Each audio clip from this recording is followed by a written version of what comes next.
Bueno, y hablando de resentimiento, hoy les traje un cuento que se llama Todo vuelve. Le pido musiquita a Lucho, como siempre. Temprano sonaba el despertador todas las mañanas. Se levantaban juntos él y ella. Se escuchaba de fondo, como ya era habitual, a los chicos refunfuñando ante cada llamada reiterada para levantarse. Vamos, que se hace tarde, decía ella. Ya escuchamos, mamá, gritaban ellos, mientras intentaban vestirse y preparar las mochilas que habían quedado desde la noche anterior desordenadas por el piso. Eran dos, pero parecían un batallón a esa hora. Se peleaban entre ellos como si fueran al jardín, pero estaban terminando la secundaria. Grandotes como eran, se empujaban hasta cuando bajaban las escaleras.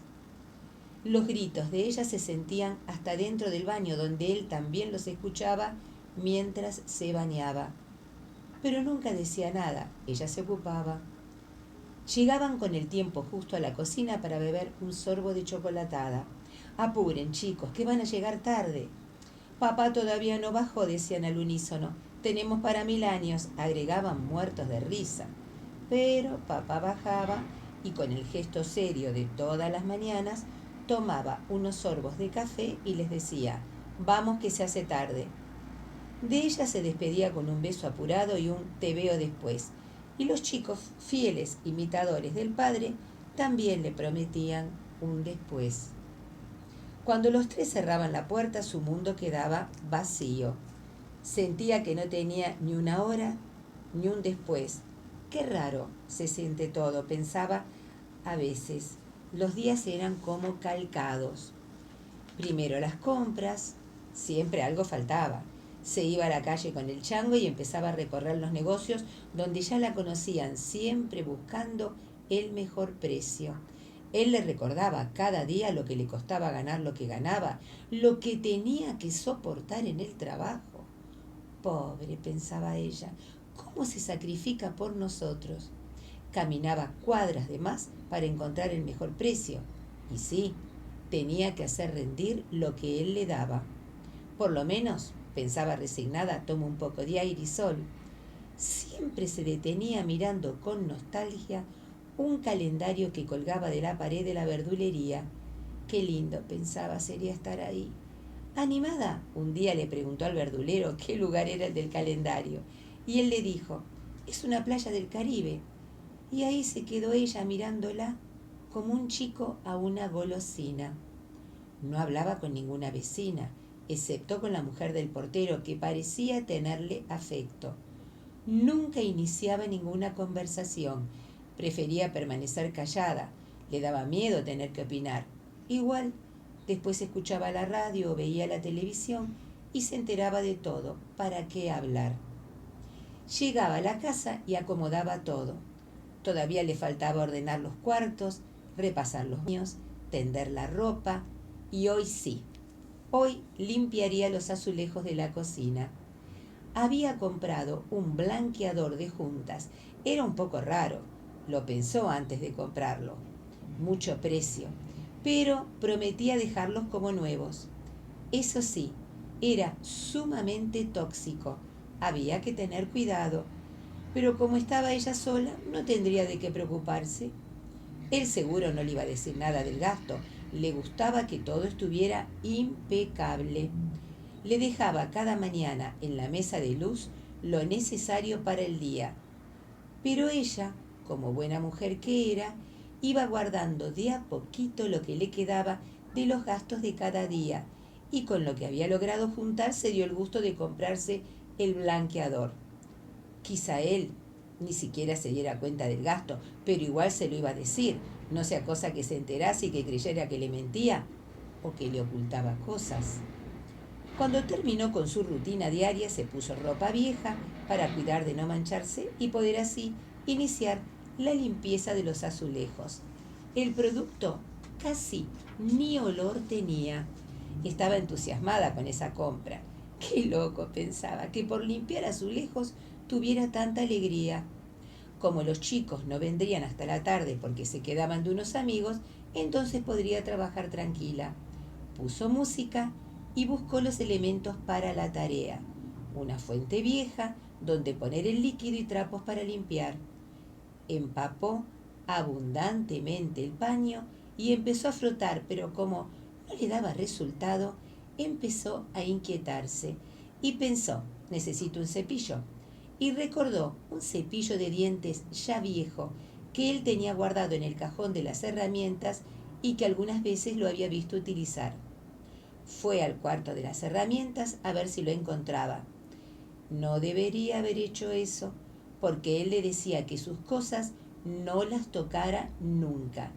Pero una urgencia era una urgencia. Memorizó el lugar de cada cosa que iba sacando para guardarla después y que él no se diera cuenta que ella había metido mano. Le llamó la atención que el cajón parecía tener doble fondo, y esto la llenó de inquietud. Primero apretó con delicadeza, pero la curiosidad la mataba. Solo haciendo mucha fuerza lograría sacar la tapa superior. Y así fue. La sacó. Al principio no lograba entender lo que estaba viendo. La base del cajón estaba cubierta de fajos de billetes prolijamente acomodados. Quería contarlos, pero las manos le temblaban, no era tonta, y sabía que era una fortuna. ¿Pero qué hacían ahí? ¿Por qué nunca le dijo nada? Y encima le mezquinaba cualquier cosa que ella quisiera comprar, años sin irse de vacaciones. ¿Pero de dónde los habría sacado? ¿En qué andaba? ¿Quién se los había dado y por qué? Evidentemente los ocultaba de ella, de lo contrario se lo hubiera comentado. Él siempre se lamentaba de lo poco que ganaba. Impávida, guardó todo como estaba y se fue a seguir limpiando. La música seguía sonando y ella, dale que te dale con el cepillo en la junta de los azulejos. Estaba tan concentrada en el hallazgo que ni se dio cuenta que habían llegado los chicos. Ordenó lo más rápido que pudo y comenzó a hacer la comida para la noche. Mientras la carne se cocinaba en el horno, aprovechó a bañarse. Permaneció un tiempo largo bajo el agua pensando. Cuando llegó él, recién ella bajaba de su cuarto. Como siempre, la saludó al descuido y subió para guardar sus papeles. Se sentaron a comer y los chicos monopolizaron la conversación. Que la preceptora, que los profesores, que ninguno sabe nada excepto ellos que se la saben todas. De pronto, el más chico preguntó: «Mamá, ¿hay gaseosa?». «Todavía no hace tiempo ni hace tanto calor como para comprar», contestó él. «Pero a los chicos les gusta, y a mí también», dijo ella. «¿Cómo se ve que a vos no te cuesta nada? Que tenés todo servido, por eso hablas así», dijo él. «Si vamos a derrochar en cuanto capricho tengan, en poco tiempo nos van a comer los piojos». Nadie dijo más nada. Punto final del diálogo. Todos se fueron a dormir, excepto ella, que se acostó, pero que permaneció con los ojos abiertos toda la noche. Tenía tanta intriga y tanta rabia que no podía distinguir una emoción de la otra. Era sencillamente un miserable, pero miserable en todo sentido. Posiblemente fueran los ahorros de toda su vida y los tenía guardados como un usurero. Y ahí finalmente cayó en la cuenta que podría ser un prestamista, que sin escrúpulos jugara con las necesidades de los demás. Por eso tantas llamadas a cualquier hora, y por eso las discusiones telefónicas que mantenía más de una vez. Quizá, pensaba aterrada, tiene negocios oscuros con los narcos, hasta que un día vengan y nos maten a todos para reclamarle el dinero. Los días fueron pasando y ella rigurosamente todas las mañanas revisaba el cajón para tener la seguridad que el dinero continuara ahí. Pero en el mientras tanto, el desprecio por él aumentaba. Recogía el dinero que le dejaba cada mañana sobre la mesa de luz y sentía una humillación indescriptible. No hacía más que repetirse todo el tiempo: siempre he sido nada más que su sirvienta. Qué estúpida que he sido. Pasadas unas semanas, él empezó a sentirse mal. Sentía un malestar que no podía definir. Era el estómago a veces, otras la cabeza o era el pecho. Entonces decidió ir al médico y ella lo acompañó. Pero no le encontraron nada, simplemente estrés. Pero más allá de este diagnóstico, se fue deteriorando lentamente. De a poco se fue como secando. Casi no podía hablar. No tenía fuerzas ni para eso. Finalmente, una mañana tuvieron que internarlo de urgencia. El corazón estaba muy comprometido. Como estaba en terapia, no se lo podía visitar, pero ya el médico le había comentado a ella lo difícil de la situación. Prefirió entonces quedarse en el hospital esperando las novedades. Los chicos se habían quedado en la casa de la abuela. Pasó casi 2 días sentada en un banco del pasillo y no daba más de cansancio. Esa tarde resolvió ir a su casa para bañarse y comer algo tranquila. Total, cualquier cosa le avisaría. Llegó y repitió el ritual de siempre. Sí, ahí estaba el dinero. Mientras descansaba, sonó el celular. Era del hospital. Se asustó, pero al final atendió. La llamaban para avisarle que lamentablemente su esposo había fallecido, pero que el jefe de piso consideraba oportuno pedir una autopsia, porque los valores del paciente le habían dado dudosos y no podía confirmar en el certificado que hubiese fallecido por un problema cardíaco, que necesitaban con suma urgencia su presencia en el hospital para responder algunas preguntas. Colgó temblando y empezó a desesperarse. Se tomó unos cuantos minutos para pensar. Se dirigió a la alacena. Del último estante agarró el frasco del limpiazulejos que contenía ya muy poco del producto. Lo enjuagó, lo envolvió en varias bolsas y de ida al hospital lo tiró en un volquete que encontró a muchas cuadras de ahí.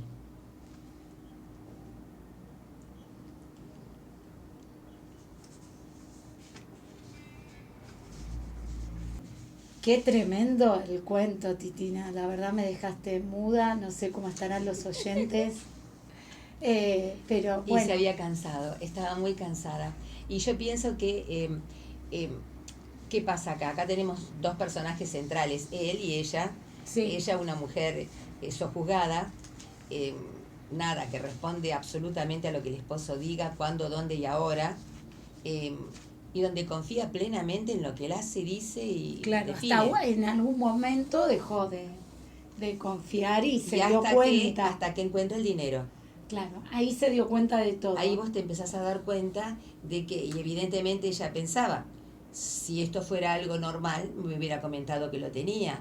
Le mezquinaba una gaseosa a los chicos o las vacaciones, teniendo todo ese dinero que no daba explicaciones de por qué lo tenía. Y vos fíjate lo que provoca en una persona. Vos fíjate qué interesante, porque de ser una persona sumisa, dulce y obediente, pasa a poner, se transforma por el resentimiento, por la ira, el odio tal vez, esa noche sin dormir y empezar a verlo como un miserable y ese dinero que él le dejaba arriba de la mesa de luz y que ella tenía que administrar cual si fuera una empleada. O sea, cómo las cosas comienzan, cómo hay un viraje en el personaje, pero ese viraje cae en la vida. Total. Y ahí lo que seguramente le pasó a este personaje es que la emoción la tomó. La tomó totalmente.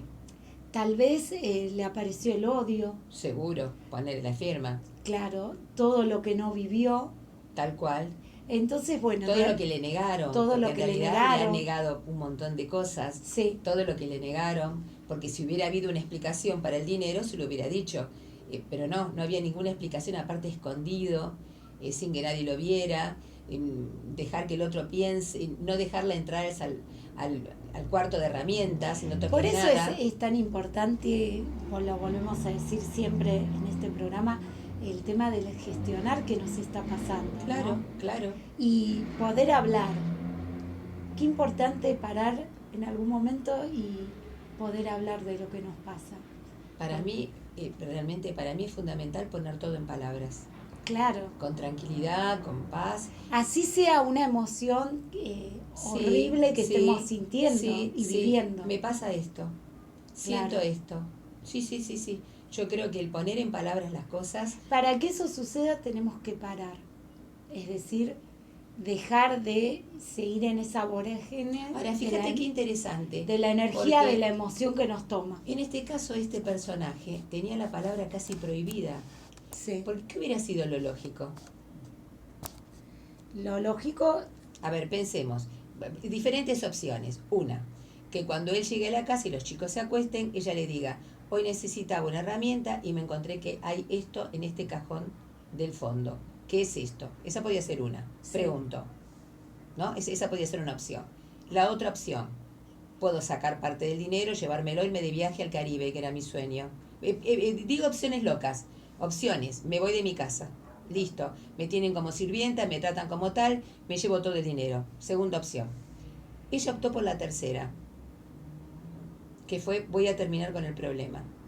Voy a terminar con él. Voy a terminar con él.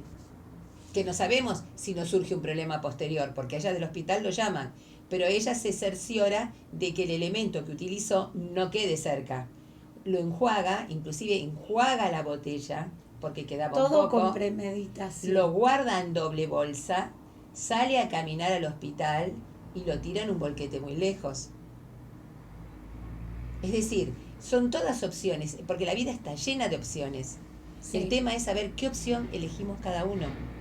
Sí, y muchas veces cuando la emoción nos toma, que nos ciega y nos sucede esto, este gatillador externo o interno, que actúa y nos despierta a nosotros esta energía que actuamos reaccionando sin, sin la responsabilidad, que es esta habilidad de responder Claro. ante lo que está sucediendo, bueno, es eso. Porque fíjate qué cosa más loca. Ella se queda 2 días en